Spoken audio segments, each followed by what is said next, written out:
Bom, na prática, assim, o que a gente tá vendo, e foi muito do que eu aprendi também estudando aí ao longo de 2022, é que quando a gente fala de growth, a gente fica muito focado no primeiro aspecto, que é, tipo assim, adquirir clientes o máximo que eu puder. É colocar gente pra dentro o máximo possível, e isso é o que é chamado geralmente de growth. A primeira venda, né, Gui? A primeira venda, a gente falou disso em um outro episódio, né? Tipo, não, pô, o growth não é só isso, que a gente tem que pensar a segunda, a terceira venda, LTV e tudo mais. Só que aí a gente começou a entender que o growth em si, ele vai estar relacionado com esse framework, que são esses 3 passos, que é a gente não apenas adquirir clientes, mas a gente também, obviamente, reter esses caras, ficarem conosco na base e, principalmente, que também é muito esquecido, a gente sempre falava lá no tráfego, engajamento, conversão, retenção, a gente sempre fala que o pessoal esquece da retenção.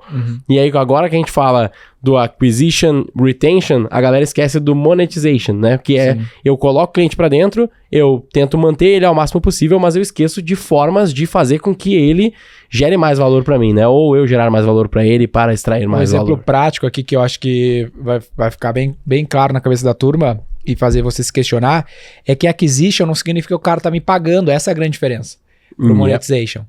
Essa é a grande diferença, que eu tenho que adquirir clientes para base, mesmo que eles não paguem.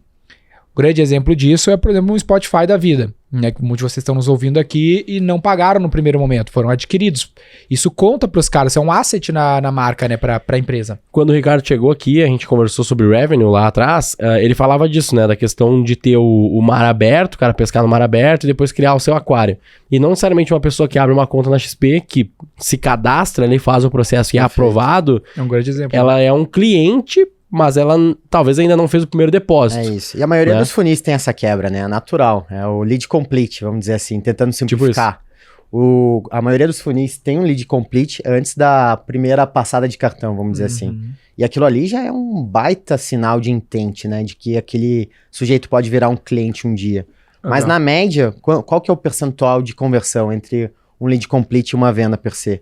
Dependendo da indústria, talvez seja 5, 10%. E o que vai fazer ele virar um cliente pagante, monetizar, é esse meio do caminho que é a retenção, é o quão aquela experiência tem sido boa para ele. Perfeito. Mais uma vez, o exemplo simples é o Spotify. Ele vai ter uma meta de adquirir, beleza, trouxe o cara para a plataforma. Agora, minha mídia não tem o que fazer mais. Vai entrar em outra esfera, majoritariamente, né, que é do produto, fazer uma boa experiência de watch time, de retenção, para que o cara pense, cara, minha experiência é tão boa aqui de retenção, que eu tô retendo tanto, usando tanto, que eu vou dar um upgrade para uma solução premium aqui e vou monetizar.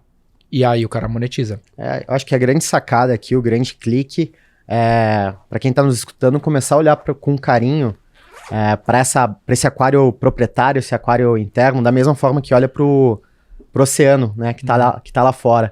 Que é essa abertura de novas contas ou de aquisição mar aberto, vamos dizer assim, né? Ali tem muito valor travado. Sim, né? e eu falo isso muito nas aulas do Growth lá, que às vezes a empresa investe uma grana e ela olha assim, não voltou o dinheiro no tamanho que eu queria. Tá, mas tem uma parte de coisa no meio do caminho e dentre elas tu construir um asset, que é esse usuário, que é essa audiência, porque ele tá a um passo de comprar, só que às vezes tu desiste de se relacionar com ele quando ele tá a um passo de comprar e não é bullshitagem, isso é muito na prática. Por exemplo, tu pode quando tu faz a divisão, tentando avançar um pouco mais para ficar ainda mais claro para a turma, tu pode inclusive aceitar um prejuízo no curto prazo, na fase de aquisição, porque tu sabe que a partir dali tu vai conseguir reter e monetizar a pessoa. Então, o próprio banco, tu pode falar mais, né? Tem muitos produtos do banco, abrir conta, às vezes que vai trazer o cara no prejuízo por muito tempo, só que às vezes até nunca esse cara vai ficar rentável, só que tu não sabe, às vezes, quem é o cliente rentável, quem não é o cliente rentável ainda. Tu traz um monte de cliente, um cohort grande não vai ser rentável nunca, vai usar os produtos ali, só que aqueles que se tornam rentáveis vão pagar a conta de todos os outros e deixar mais margem, né? Tem muito isso, né? Tem muito, e às vezes é um exercício de fé, principalmente para quem tá começando. Quem tá começando, você não sabe qual que é aquele cliente, aquele segmento, aquele nicho, aquele mix de clientes que vão ter o LTV mais virtuoso, né? O LTV com maior volume. E aí é um exercício de fé para você, conseguir, enfim, dentro do exercício de monetização que a gente vai falar aqui, entender qual que é aquele que tem mais valor.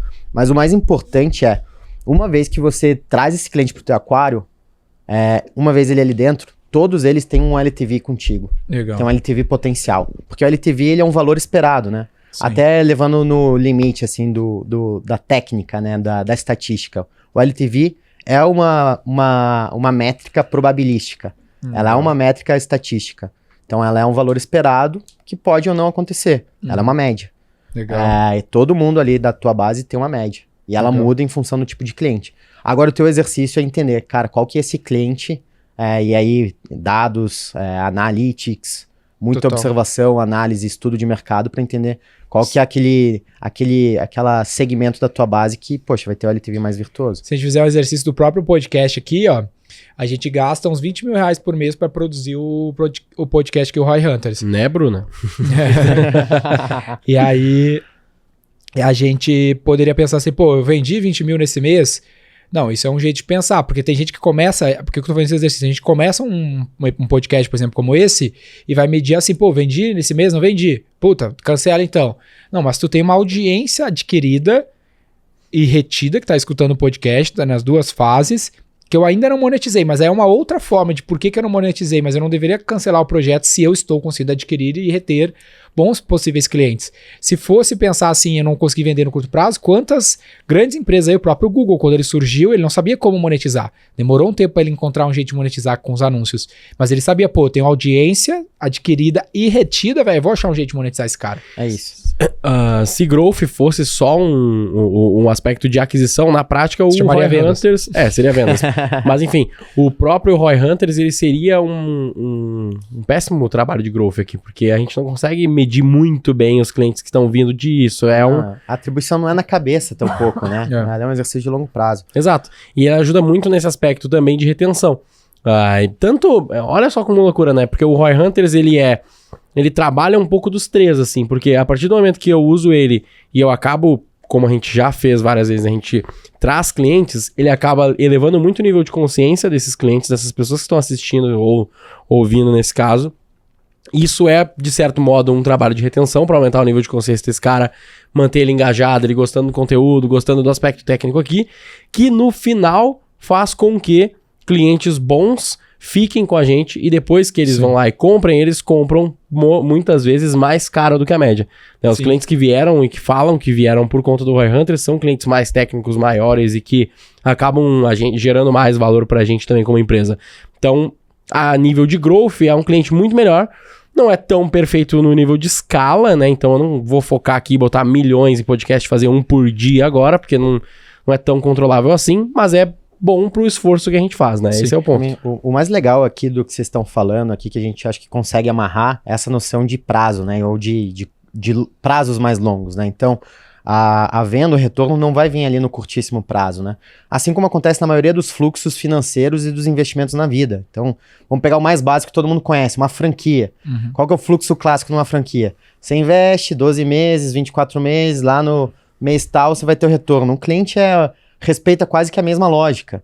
Assim como todo investimento. Então, o cliente é um fluxo financeiro potencial futuro, que se traduz no LTV e que tem um fator probabilístico. Legal. E aí você precisa, via esses instrumentos de engajamento, guiar ele, né, nessas três etapas da aquisição, monetização e retenção. Eu acho que é importante a gente dar exemplos também, Denner, aqui, de tipo assim, de tipos de negócio ou tipos de produto que tu muitas vezes não tem exatamente essa possibilidade de criar uma super relação sem com que o cara pague. Tipo, por exemplo, serviço. A gente vai lá, gera os nossos leads e tal, mas a gente não mantém o mesmo nível de relação com um lead, e aí talvez seja um erro, né? Mas a gente não mantém o mesmo nível de relação com um lead que a gente tem que ainda não comprou, do que com o nosso cliente que talvez comprou um produto barato hoje, mas que vai ser mais high touch meu contato para que eu consiga monetizar melhor ele. Eu acho que é legal a gente dar esses exemplos também. No serviço, o nível de serviço que tu vai imprimir em cada um das fases que esses clientes estão é diferente. Essa é a diferença entre as fases.